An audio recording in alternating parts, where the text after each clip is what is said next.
ஸ்ரீ ஜடா முனீஸ்வரர், ஸ்ரீ வெள்ளாள காளி, ஸ்ரீ பிடாரி அம்மன் மற்றும் பரிவார தெய்வங்களுக்கு கும்பாபிஷேக விழா.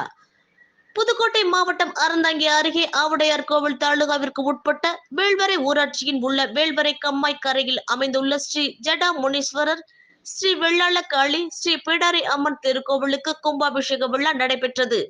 இதில் ஏராளமான பக்தர்கள் கலந்து கொண்டார்கள்.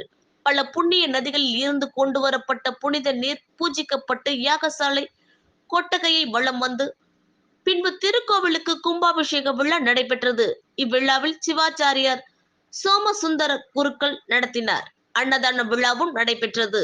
இந்த திருக்கோவிலுக்கு பாத்தியப்பட்ட மாரிமுத்து குடும்பத்தார் அனைத்து ஏற்பாடுகளையும் செய்திருந்தனர்.